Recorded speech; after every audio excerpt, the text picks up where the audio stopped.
Et attention, c'est reparti avec le t-shirt Pokémon.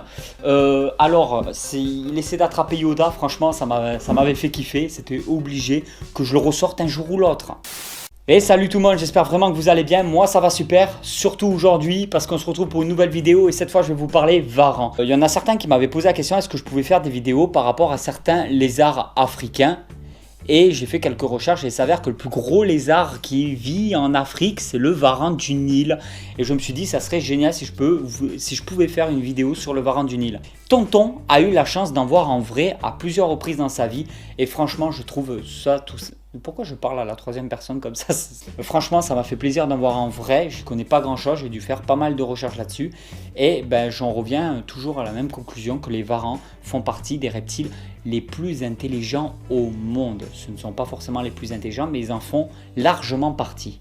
Le varan du Nil, Varanus niloticus, je kiffe ce petit nom. Comme je vous l'avais dit, c'est le plus grand lézard d'Afrique, parce qu'il peut faire jusqu'à 2 mètres. Alors, les informations que j'ai trouvées sur internet s'approchent plus de 1,50 m à 1,80 m, mais il peut arriver jusqu'à 2 mètres. Les mâles étant plus grands que les femelles, ce qui est assez difficile en fait. Pour avoir un ordre d'idée, si on trouve un varan du Nil qui fait 2 mètres, on est quasi sûr que ce soit un mâle. Parce que d'après les informations que j'ai trouvées sur internet, le mâle est plus grand que la femelle. Comme je crois la plupart des varans de toute façon. Big Mac, c'est comme ça que ça se passe. Les mâles sont plus grands que les femelles. Il faut savoir que ce varan est un très gros prédateur. Il s'attaque, donc il mange différents rongeurs, il peut s'attaquer à des oiseaux, il peut monter aux arbres et s'attaquer directement dans le nid aux œufs des oiseaux, mais notamment aux œufs des reptiles et aux œufs de crocodiles. Alors ce qu'il faut savoir, c'est que les crocodiles, eux, ont tendance à pondre des œufs dans la terre, comme le crocodile du Nil par exemple. Voilà, par exemple, les femelles pondent dans la terre, mais elles gardent le nid en sécurité en fait. Parce que ce genre de varan là n'hésite pas à creuser la terre, enlever toute la terre pour bouffer les œufs. Et ils observent beaucoup et du coup ils savent où les femelles pondent. Ils y vont dès qu'ils peuvent pour essayer de creuser la terre et récupérer les œufs pour les bouffer. Alors les varans sont quand même très intelligents et très malins et ça réfléchit plutôt beaucoup quand il s'agit de nourriture. Ce varan-là qu'on retrouve de temps en temps en captivité en France est classé comme un animal, il est classé comme dangereux, donc on ne peut pas l'avoir en captivité comme ça sans certaines autorisations. Donc le CDC, c'est certificat de capacité, et l'AOE, autorisation d'ouverture d'établissement. Ce sont des obligations si vous voulez un jour posséder un varan comme celui-là. Il y a des varans que je vous conseille nettement plus simples, on va dire, en captivité, comme l'Acanthurus, peut-être même le Trixie. Il y a des petites espèces de varans assez sympas en captivité. Celui-là, par exemple, le varan du Nil, devient beaucoup trop gros et peut potentiellement devenir très dangereux. Même si c'est un varan qui est assez docile et s'il est habitué tout petit, comme énormément de varans, à la présence de l'homme, à être nourri avec une pince et tout, il n'y a pas de souci. Il suffit d'une fois en fait où il vous mord, même sans le vouloir, il peut vous mordre pendant une séance de nourrissage. Il suffit qu'avec votre pince, vous lui donnez à manger et puis il s'emporte, il saute et au lieu d'attraper la pince, il vous attrape la main. Un varan de cette taille-là peut facilement vous sectionner les tendons de la main, vous occasionner des dommages irréversibles et un petit séjour du coup à l'hôpital. On va éviter, c'est uniquement pour les personnes vraiment expérimentées là-dedans.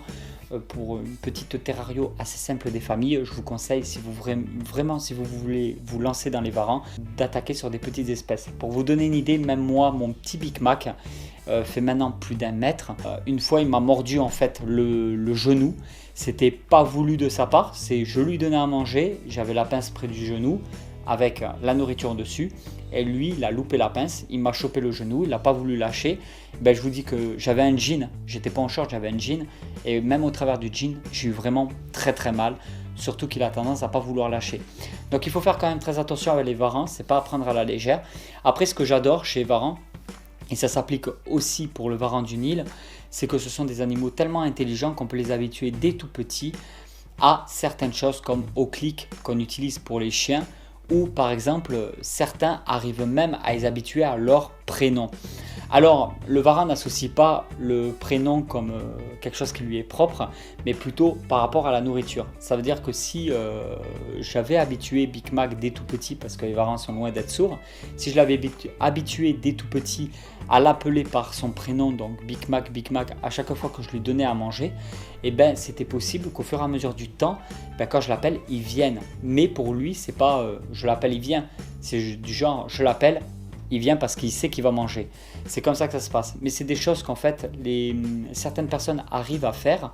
Ils arrivent à expérimenter ça avec les varans. Je trouve ça totalement en fait énorme. Et c'est vraiment quelque chose de super intéressant.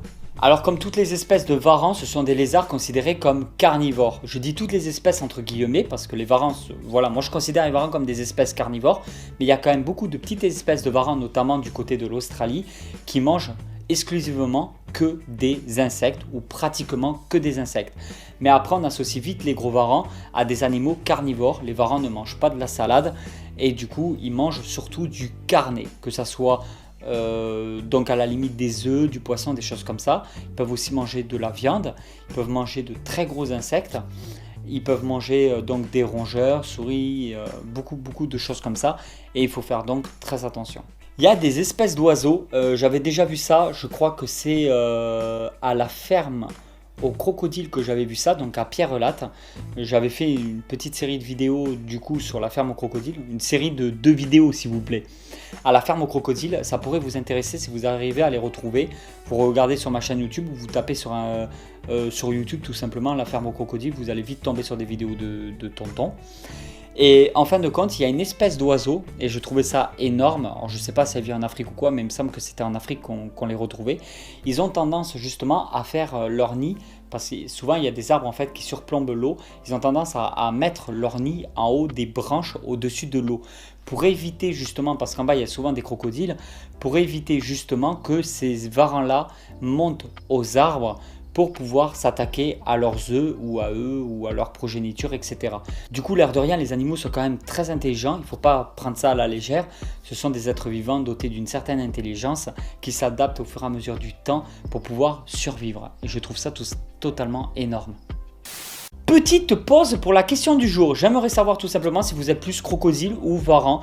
Moi personnellement, c'est chaud quand même. Je crois honnêtement que je préfère les crocodiles, mais c'est plus accessible d'avoir en captivité un varan qu'un crocodile. Parce que déjà tous les crocodiliens sont interdits sans autorisation. Et que les varans, il y a quand même certaines espèces qu'on a le droit d'avoir en captivité sans forcément avoir d'autorisation.